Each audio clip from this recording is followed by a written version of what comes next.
Mekelle General Hospital, one of the largest hospitals in Mekelle and in Tigray as well, is struggling to maintain essential healthcare operations due to budget constraints, forcing many to seek costly alternatives. Patients complain about the expensive access of laboratory services they are forced to get from private healthcare institutions because they can't get it in the hospital.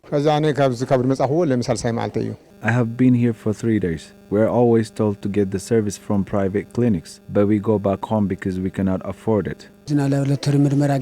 We have been examined here. We are also given this paper to take it to the private healthcare center for further examination. It's very expensive to get the service from the private ones. An automation expert of laboratory department in the hospital, Mulgeta Kroos, explains that despite the availability of laboratory machines, a critical shortage of chemical reagent has rendered them from providing adequate services, leading them to direct patients to go to private healthcare centers.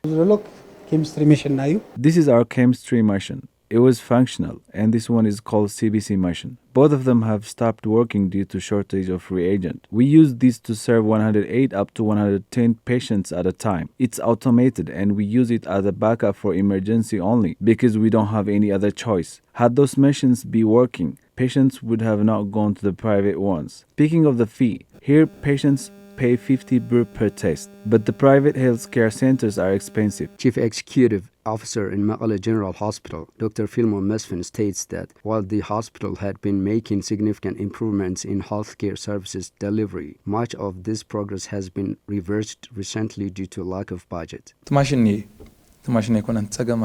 machine is still functional, so the issue isn't the equipment itself. General hospitals are expected to provide around 78 types of examination services, though this hospital initially managed only 60 basic examinations. Through the reform we implemented, we successfully increased that number to 54. However, the figure has now dropped to 34. The primary reason for this decline is inadequate budget. Last year, the hospital received a budget of no more than 6 or 7 million birr, and for the current year, the allocation is not more than 10 million birr.